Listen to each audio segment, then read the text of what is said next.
Kapag binabanggit ang pangalang Krista Miller, papasok agad yung, siya yung actress na nahuli. Siya yung actress na nasangkot. Sorry pagpaumahin po ninyo ha. Nasangkot sa droga. Ano reaction mo yun? Siyempre, nasasaktan ako.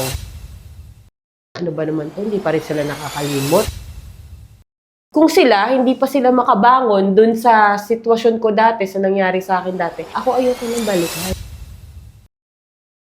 Bangungot ba yun para sa'yo? 1 year, 8 months, di ba? Paano ko nakayanan yun? Na nandun lang ako sa loob. Doon na rin ako nagbuntis.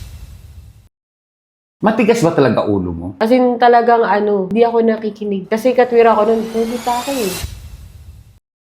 Yung tingin ko sa sarili, kaya ko na kahit wala kayo. Lahat yun nawala. Dahil syempre, dahil na rin sa bisyo.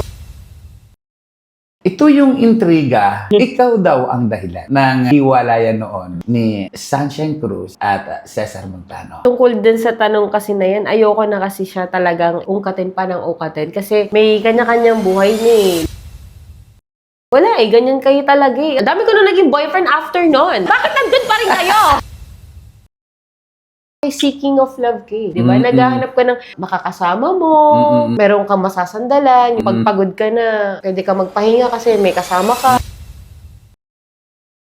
Hindi ko dinideny yan na nagkaroon ako ng maraming boyfriend. Kung kaya mong mabuhay sa tundo, kaya mo ring mabuhay saan man sa mundo. Morley Alinio, ito ang Tundo. Yes! Thank you naman! Dahil paulit-ulit nyo po akong minamahal, sinusuportahan, at dahil dyan, maraming salamat dahil patuloy na tumataas po ang bilang ng aking mga subscribers. Magandang araw po sa inyong lahat. Meron na naman po tayo ngayong bagong putahe rito kumbaga sa menu. At this time, paulit-ulit nating sinasabi, sa totoo lang, kwento ng katotohanan, realidad. Bawat mapapakinggan ay iyon ang nasa likod ng kwento nila. Once again, maraming salamat po. At this time, kasama po natin ang sexy, beauty queen, controversial, walang iba, si Krista Miller. Hi, hello, pati ka Marley. Hello. Kumusta ka na, Krista?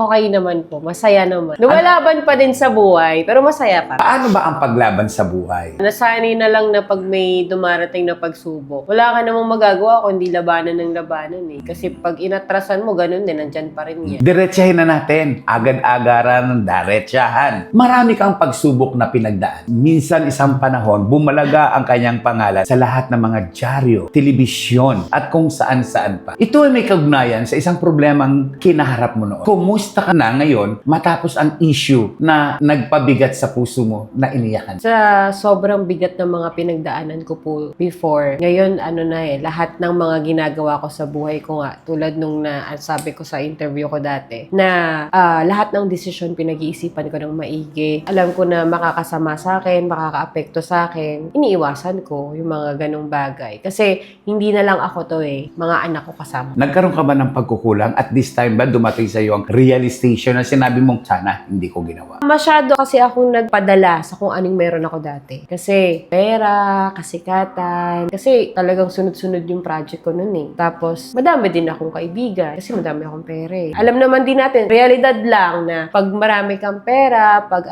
lahat nakadikit sa'yo, lahat ng tukso nakadikit sa'yo. Dati kasi mahina ako eh. Kaya madali akong natukso sa mga bagay na yon. And then, dahil nga bata pa ako, hindi ko pinag-iisipan lahat ng mga bagay na ano bang magiging epekto nito pag pinasok ko to or pag pumatol ako sa ganito, yung mga ganyan, ano bang magiging sa akin. Eh ngayon kasi, sobrang pinagtibay na talaga ako ng panahon at saka ng mga experience talaga sa buhay. Dahil nga, tulad nga na sinabi ko nun, dahil nga marami akong mga projects, yung mga ganyan, marami akong mga kaibigan. Actually, yung parang iba yung grupo ng Monday, iba yung grupo ng Tuesday. Ganun kadami yung mga kaibigan ko dati. Tapos kung sino-sino yung mga pinapatuloy ko sa kondo ko, kasi may kondo ko nun eh. Kasi ako lang mag-isa. Sinabihan ako ng mama ko nun na huwag kang magkukondo kasi yan ay pupuntahan ka na ng mga kaibigan mo, yung mga ganyan. Ako naman, ang katwiran ko nun, nahirapan ako sa trabaho kasi Valenzuela, biyahe. Sunod-sunod yung project ko. Minsan, nangyayari sa akin, uuwi lang ako ng bahay para maligo, alis ulit ako. Ayun na, lumapit na sa akin lahat. Di syempre, parang curious ka sa mga bagay-bagay, yung mga ganyan. Hanggang sa, hindi mo na alam na nadadala ka na pala. Dinala ka Nadadala ka saan? Nadadala ka na sa sitwasyon na akala mo masaya. Akala mo, para kung nasa fantasy, yung mga ganyan. Dahil nga syempre, pagod, lungkot, sa problema, tapos sa trabaho, pagod. Akala mo, yun na yung parang time para i-enjoy mo yung sa sarili mo naman, yung moment mo sa sarili mo naman. Na hindi mo alam na, yun nga, makakasama pala sa'yo in the long run. Pansamantalang kaligayahan. Pansamantalang kaligayahan. Ano ba nararamdaman at feeling ng isang taong nasa pansamantalang kaligayahan? Masaya lang talaga. Kumbaga parang tatrabaho, tapos after nito, enjoy na muna, ganyan, tapos trabaho ulit. Na yun nga, na parang sa umpisa, kala mo nga masaya. Pero yun nga, in the long run, hindi mo alam na unti-unti, kinakain ka na. Unti-unti kinakain. Ano natutunan mo doon? Siyempre, na wag papasok sa mga ganung bagay, na hindi lahat ng masaya is maganda. Ano reaksyon ng parents mo? Nung una, yun rin nila ako i-save talaga. Na dumating sa point na meron akong fashion show event nun. Tapos, pinuntahan nila ako, nagmakaawa yung parents ko sa akin na uwi ka na, tulungan ka namin, samahan ka namin, yung mga ganyan. Nung time na yon,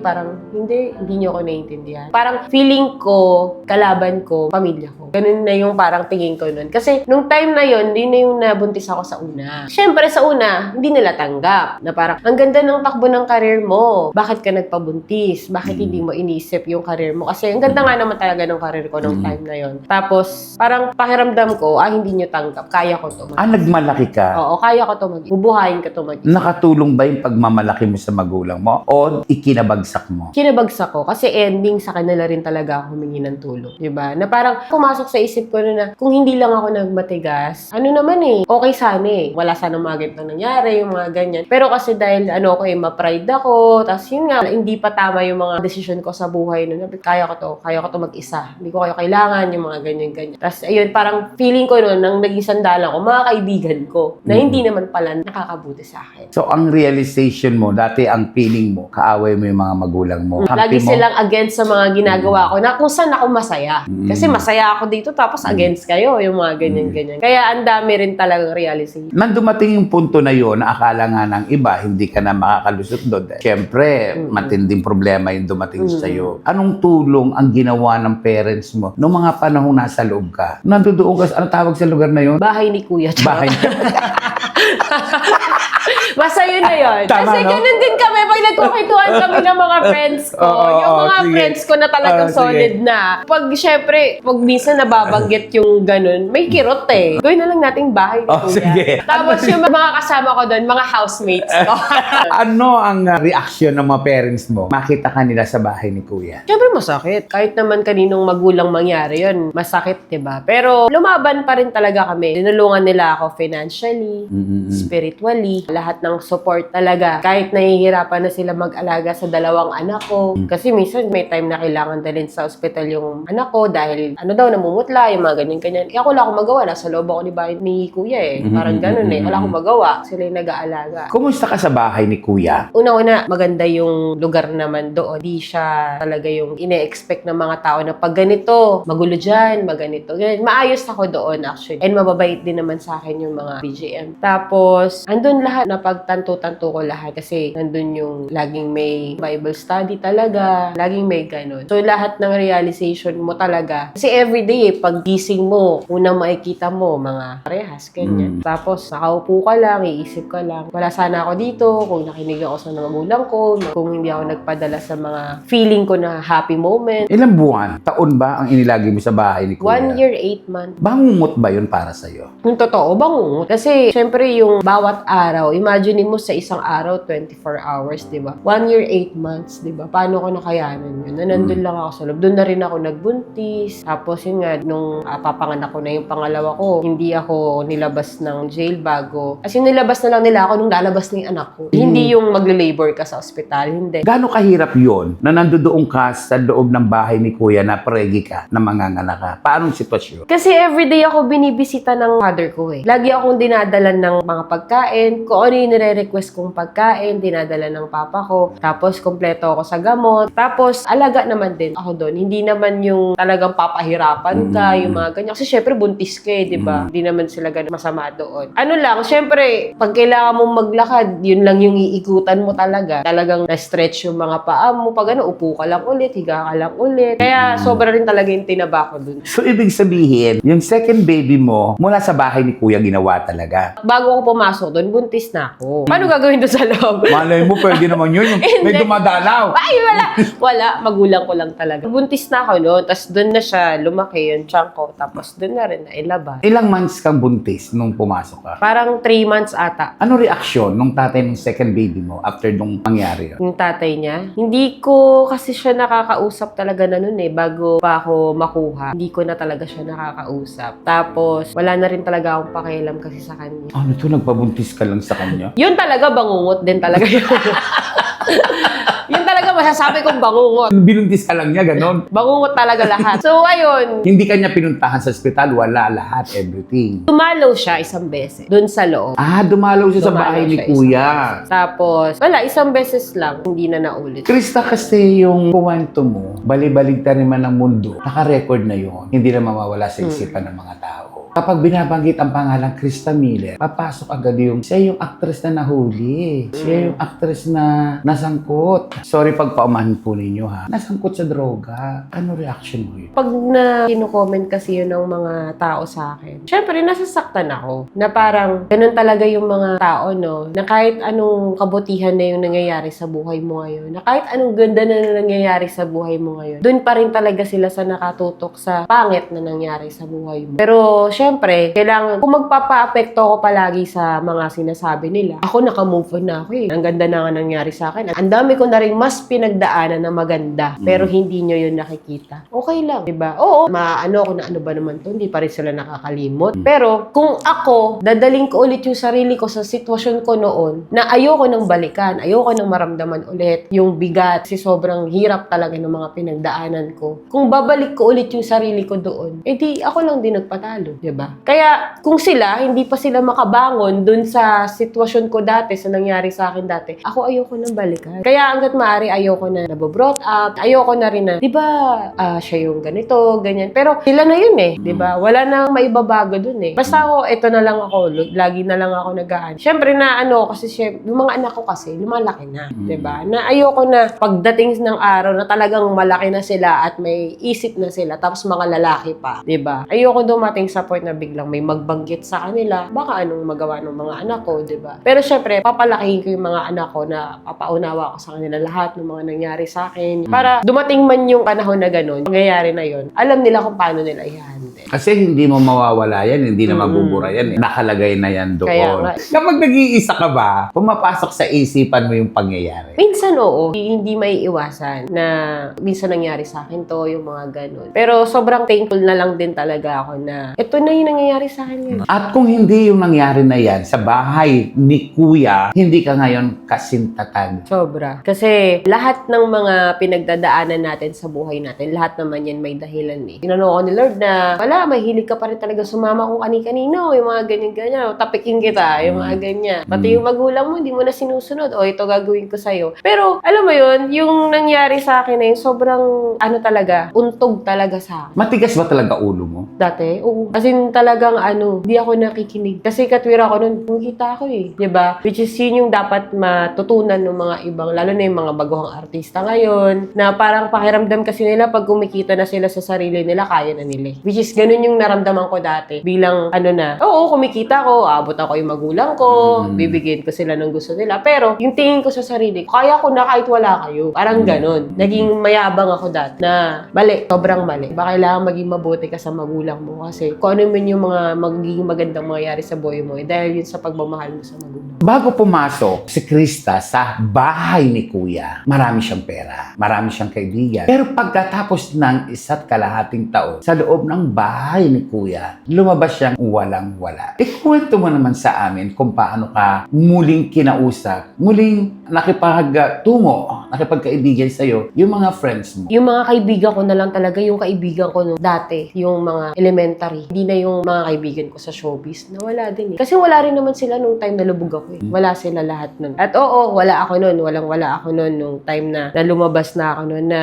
ultimo magulang ko na lang talaga yung tumutulong sa akin. Tapos, unti-unti, hindi pwedeng ganito. Ang dami kong hawak na pera dati. Kotse ako, may kondo ako, lahat ng mga luxury na gamit, meron ako. Pero lahat yun nawala. Dahil doon. Lahat yun nawala. Dahil syempre, dahil na rin sa bisyo, nawala din. Tapos, yun nga, dahil pa sa nangyari, nawala din. Tapos, tumulong pa yung magulang ko. Wala kasi ibang tumulong sa amin. Magulang ko lang talaga. Paanong tulong ang ginawa ng magulang? Yun nga, financially, na sobrang syempre sa attorney pa lang, acceptance fee, tapos yung laging nag-hearing, tapos syempre, nagbibigay sila sa akin ng palagi ng pera doon para may panggastos ako, dadalan ako ng pagkain, mga pangangailangan ko, yung gastos ba, lahat. Tapos, paglabas ko, wala akong kotse. Pero yung mama ko, binilan ako ng kotse. Sabi niya, pinagandaan niya na parang, alam ko anak, lalabas ka dyan. Gusto ko paglabas mo, ayoko yung mukha kang kawawa. Gusto ko may magagamit kang kotse. Ayun, binilan niya. May isang kwento na inilabas na kung saan sinasabi ng paglabas mo sa bahay ni Kuya, walang-wala ka, may gusto kang bahit-biling pagkain, hindi mo mabili dahil wala ka ng pera. Turun. Ikuwento mo naman sa atin. Wala eh, yung baga, ang kapal ng pera ko dati, pero may gusto akong, doon sa tapat ng bahay Mga namin. banana cue. Oo, banana cue, turon. Parang sabi, gusto kong turon, gusto kong magmerienda ng turon. Wala akong pera. Magkano lang naman yung turon doon sa amin, 10 piso lang. Wala akong ni 20, hindi ako makabili. Parang nangihingi ako sa nanay ko. Doon pumasok lahat sa akin na, yung lahat ng realization ko na dati ang yabang ko. Nakala ko dahil meron ako ganyan-ganyan, hindi ko kayo kailangan. Pero ultimo turon, hinihingi ko sa nanay ko pambili. Parang doon lahat, umuntog talaga lahat sa akin. Kaya sabi ko, nung babangon ulit ako, magtatrabaho ako, ganyan-ganyan. Pero pag nakaano na ako, never na ako magmamalaki sa magulang. Which is, yun yung ginagawa ko ngayon. At this time, makasama na sa mga pangarap mo ang magulang. Kahit ito lang meron ako, paano ako sa magulang ko. Yung parang makita ko lang sila na bibigyan ko sila. Ito lang yung mabibigay ko sa ngayon na kasi hindi na ako yung katulad dati. Masaya pa rin sila. Natutuwa pa rin sila sa naibibigay ko kahit ganun lang. Kahit simpleng gamit lang na hindi na katulad dati eh. Diba? Pero andun pa rin. Nakikita mo yung kasayahan nila. Paano mo hinaplos ang puso ng iyong mga magulang? Noong mga panahon galit na galit sila sa'yo dahil sa pagiging matigas ng ulo mo, sa mga ginagawa mong paglaban-laban sa kanila. Alam mo, sa kahinaan ng magulang, hindi na nila magawang magalit. Siyempre, galit sila, diba? Na ganito. Pero, dumating pa sa point na dati pa, birthday ko nun. Dahil galit nga sa akin yung magulang ko. Birthday lang ako mag-isa. Punta ako sa bahay ng kaibigan ko. Yung matinong kaibigan na. Kain kami pansit canton. Pero, ganun sila kagalit nun. Na kahit birthday ko, hindi ka namin sasamahan, hindi ako pinapasok ng bahay. Oo, kasi umuwi ako ng bahay nung hindi ako pinapasok. Sabi ko, birthday ko naman, kala ko naman, taano nyo ako, ganyan. Pero wala, pumunta ako sa kaibigan ko, kain kami pansit canton, ganun lang. Tapos, nung may nangyari na sa akin, napasok na nga ako sa bahay ni Kuya. Hindi na nila naramdamang magalit. Awa na yung nangyari. Tapos, syempre, bilang magulang, tinulungan nila yung anak nila. At magulang ka rin ngayon. Anong character o anong katangian ng nanay at tatay mo na gusto mong maging sa'yo? Yung katapangan sa buhay. Huwag maghangad ng maghangad. Ako yung mga anak ko ngayon, simple lang sila. Pinapakita ko sa kanila yung buhay na simple lang. Huwag kayong, kung ano yung nandyan sa lamesa, tanggapin nyo. Huwag kayong ahangad pa ng ganito, yung mga ganyan. Kung ano yung binigay sa inyo, magpasalamat kayo. Yung pagiging greedy sa buhay, tapos pag once na nakuha mo, magiging iba yung ugali mo rin talaga eh. Kaya sinasanay ko sila sa simple lang lahat. Krista, balikan natin ang buhay mo, mag-throwback tayo. Kabataan mo, kasama mo yung mga parents mo nung hindi pa nangyayari yung pagpasok mo sa loob ng bahay ni Kuya. Ikaw ba yung klase ng anak na ang paglaban, physical o pagsasalita, nagmumura ka ba, nagdadabog ka ba? Paanong laban ang ginawa mo sa mga magulang? Dumating din sa point na naging palasagot ako. Pag sobrang galit na, dumating sa point na napapamura ako sa sobrang na galit. Pero hindi ako yung sobrang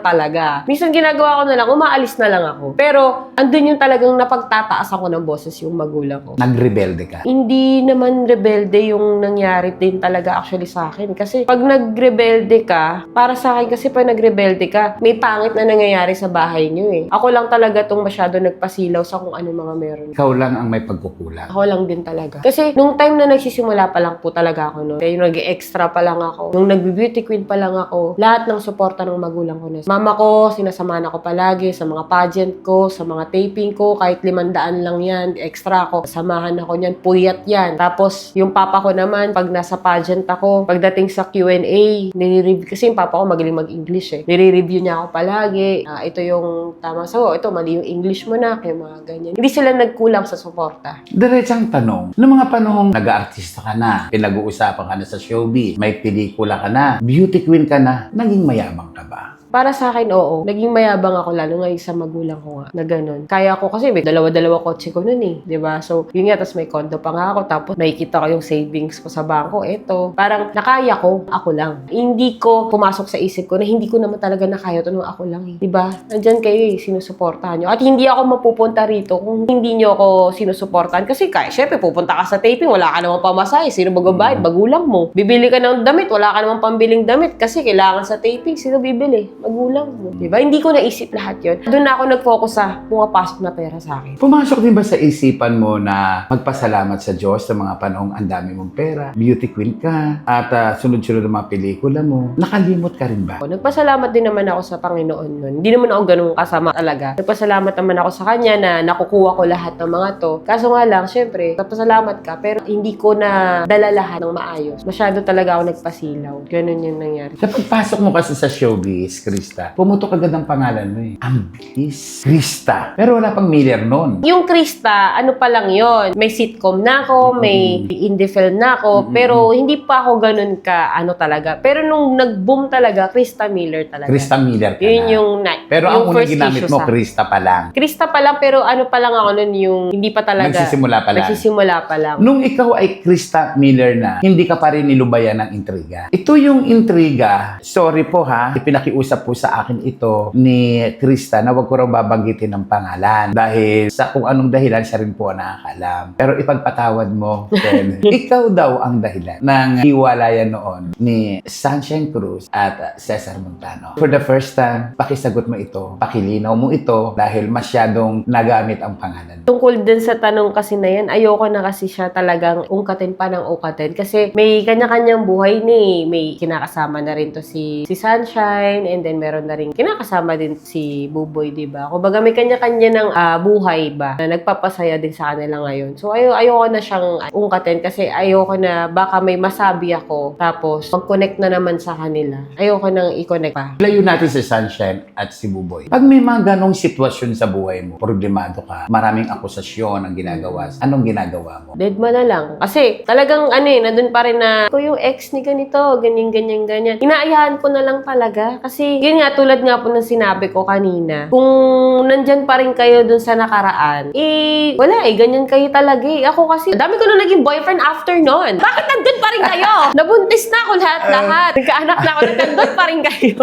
Ako hindi ko naman dinedenay na nandami ko na rin naging boyfriend. Taga-showbiz. May showbiz, non-showbiz, ganyan. Pero kasi, hindi ko dinideny yan na nagkaroon ako ng maraming boyfriend kasi ikaw kay seeking of love ka eh. Diba? Naghahanap ka ng makakasama mo, meron kang masasandalan, yung pagpagod ka na, pwede ka magpahinga kasi may kasama ka, yung mga ganyan. Lagi lang talagang nagfe-fail. Bakit kaya? Hindi ako yung problema. I can assure you, hindi ako. Ano kasi ako sobrang mapagmahal na naaabuso na. Parang naabuso ka nga kasi pagkasunod yung anak mo. Diba? Ilan taon yung unang panganay mo? 9 na. Oh, yung isa. 8. Oh, tapos magkaiba tatay nun. Oo. Diba?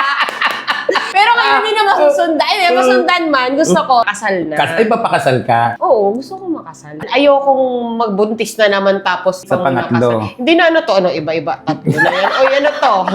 Yung panganay mo, sinong tatay? Yun, basta yun. Basta yun na siya. Kinalimutan ko na din siya. Hindi sa artista. Businessman. Dati, nalugi. Yung pangalawa. Ay, mas lalong walang kwenta. Mas lalong wala. Ewan ko, wala akong balita sa kanila kasi hindi rin naman sila nag-reach out eh. Para sa mga bata eh. Ako naman hindi ko para ipagdamot. Kung ano man yung naging pangit na nangyari sa amin, sa relasyon namin, yung mga ganyan. Tatay pa rin naman kayo ng mga yan eh. Pero dahil sila mismo hindi nag-reach out, hindi. Minsan isang panahon, nakakwentuhan ko po itong si Krista. At ang sabi niya, kaya daw siya muling bumalik sa pagpapasexy, hindi para sa sarili niyang kapakanan, kung hindi ito'y paghahanda para sa kinabukasan ng dalawa niyang anak. Krista, Kaya pakiulit mo nga yung kwento mong yun sa akin sa harapan ng ating mga viewers and listeners. Nung time kasi po na yon, di ba, nag-online teacher ako, tapos nag-call center ako, tapos nag-aaral ako. Tapos nung natapos ko na yung pag-aaral ko lahat, binalik ako sa showbiz. Sabi ko nun sa sarili ko, hindi na ako magpapasexy. Kasi parang mother-mother role na lang, or talagang acting piece na lang, yung mga ganyan. Kaso, yung naging offer sa akin, first offer sa akin nun, sobrang grabe, sobrang lala ng mga eksena. Sabi ko na lang na, kung tatanggihan ko to, sayang, 'di ba? Kasi syempre, makakatulong din sa akin sa mga anak ko, 'di ba? So, ganun yung offer sa akin, laging pa-sexy. Sabi ko, di sige, magpa-sexy na nga ako ulit, yung mga ganyan. Pero talagang dati, ayoko na. Wala, kung talagang yun pa rin yung ino-offer nila sa akin, ibig sabihin, kaya ko pa. Hanggang saan ba ang limitasyon ng pagpapasexy mo? Hindi ako nagli-limitation. Ay, bigay lahat. I mean, pag kissing scene. Bigay uli. Pagubad sa ganito. May blaster naman eh. Masakit. Ay, gano'n naman talaga eh. Oh. Pahid na lang ng oil after para matanggal. Gano'n talaga. Bukod sa paghahanda mo sa buhay at future ng dalawa mong anak, ano pa ang reason out? Bakit nagpapasexy ka? To think na nag-atrabaho ko sa call center, guro ka, nag-aaral, call center, teacher. Bakit hindi ka na lang nag-focus sa pagiging teacher at hindi ka nagbalik sa pag-uubad? Kasi yung offer sa akin sa pagti-teacher kasi, hindi rin naman ganun kalaki. Tsaka, ano siya, sobrang, pati doon sa pagko-call center, ginawa ko lang siyang sideline. Ay, nag-aaral nga ako nun eh. Tapos, may mga offer ako nun actually na film. Pero hindi ko matanggap kasi nga, syempre, hindi ko nga hawak yung schedule ko nung nag-aaral ako. Baka hindi ko lang din mapuntahan yung mga ganyan. Tapos, sabi ko, kailangan kong maghanap ng trabaho na hindi masasagasaan yung schedule ng pag-aaral ko. Ako yung may hawak ng oras. Doon sa online teacher, ako naman yung nag-decide,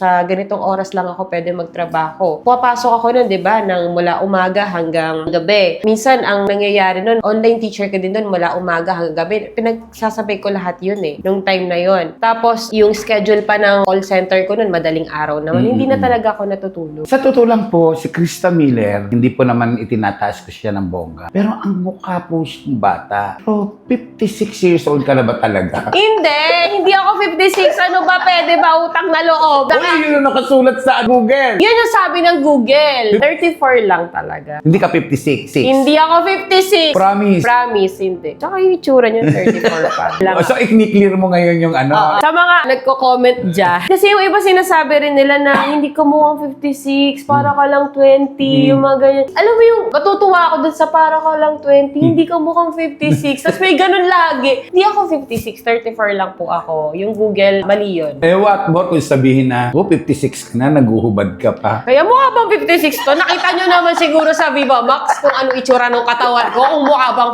56. Speaking of Viva Max, grabe ang ginagawa mong pagpa-sexy doon. Yung latest ko ngayon na sponsor, January 31 yung ano niya, streaming niya talaga. Pero may early access na kasi, diba? So, kaya napanood ko na. Tapos yung Wow Money. Hindi ka ba natatakot sa mga susunod na panahon na mapanood ng anak mo yung ginagawa mo? Siyempre natatakot ako. Ba't Kumbaga, ginagawa mo pa rin? Sabi ko nga, diba, wala ka namang magiging choice kundi tanggapin kung ano yung talagang nakakatulong din naman sa'yo. Ako naman, papaliwanag ko naman sa mga anak ko. Kung ako yung talagang tatanungin, ayoko na magpa-sexy. Kaya kahit papaano ngayon, ginagrind ko yung sarili ko sa ibang bagay para dumating man sa point na kaya ko na nabitawan yung pagpapasexy. What if may mga lalaking nagtitake advantage? Meron ba? Wala naman. Yung mga nagiging kapartner ko naman sa mga film, may respeto naman lahat. Hindi naman sila sasamantalahin yung ganitong eksena. Wala naman. Tsaka, nagtatanong naman yung mga nagiging kapartner namin na komportable ka ba sa ganito? Pag sinabi mo hindi. Minsan sinasabi ko, hindi, sige, gawin mo lang. Kumpara sa mga Viva Max na mga baguhan ngayon at kayo ni Ida ay sinasabi ngang may mas edad na. At pero, anong feeling mo at nag-e-excel kayo kahit may edad na kayo? Mas marami pa rin ang natitilam-tilam sa inyo. May gusto sa inyo. Marami pa rin napapatangkad.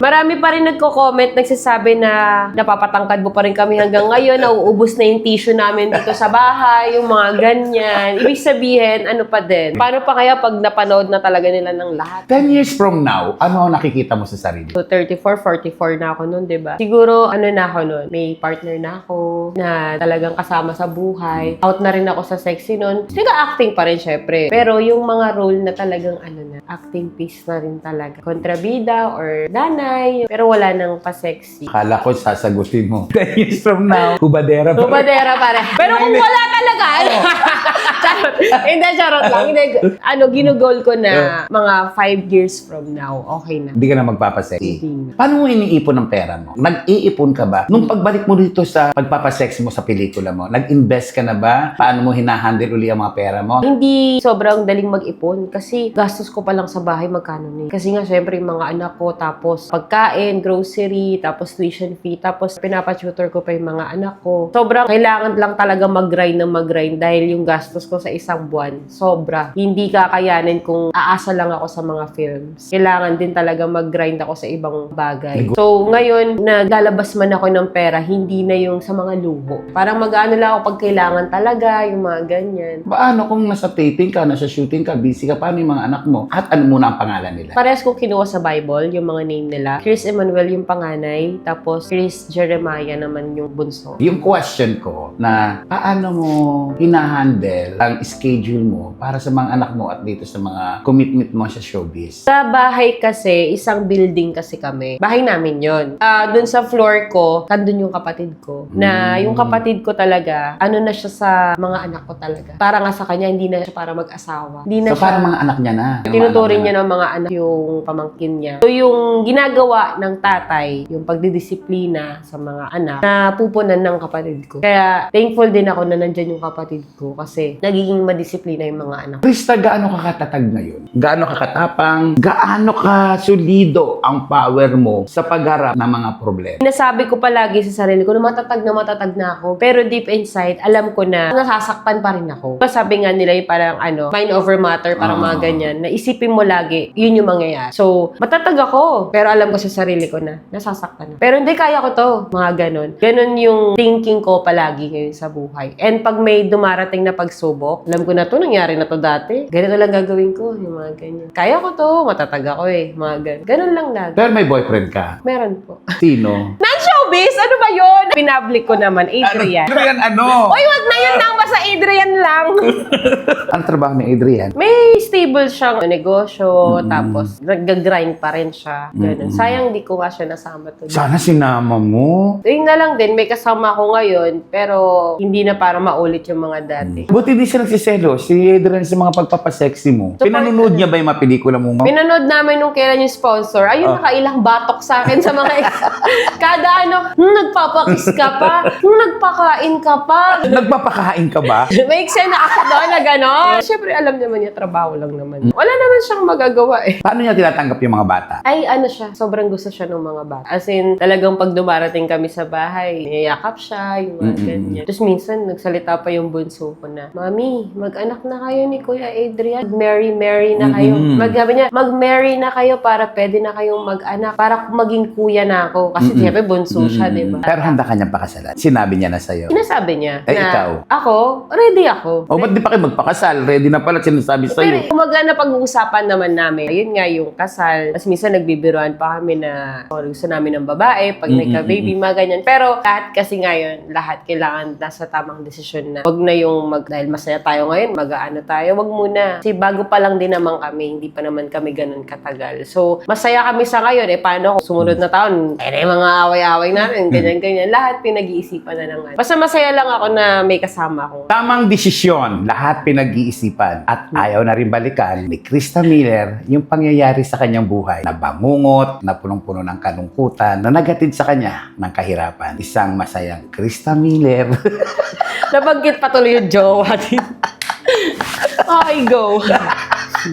Wala na! Ano ba yan? Isang Krista Miller. Ewan? Diba? Ganun dapat na pag binabanggit yung Krista Miller, masaya lang. Hindi yung Krista Miller. Diba yan yung naulo, yung kay Cesar? Ayan na, nagbabanggit. Yung bumisita sa ospital, ayan na. Nakakainan. Pag Krista Miller, masaya lang. At least ngayon, positibo ang lahat. Ano ang buhay ng isang positibo? Gaano kasaya ang Krista Miller? Magaan, masaya. Kung baga may mga problema man na dumarating, dahil positive ka nga sa buhay, hindi mo masyadong didibdibin talaga. Kasi pag nagpadibdib ka, wala kang may isip na solusyon. Yun na. Maraming salamat sa'yo. Ahora, nahimik ako Ang saya-saya, ang kulit-kulit. Pero sa totoo lang, marami tayong mapupulot na moral lesson. Siyempre, dito lang yan. Sa vlog ko na nagsasabing tapat, realidad at makatotohanan, wagas. Di nagsisinungaling, ito ang kwento. Totoong buhay. Maraming salamat po. Ako po si Morley Alinio na nagsasabing kapag nabuhay ka sa tundo, Mabubuhay ka sa panig ng mundo! iyon na!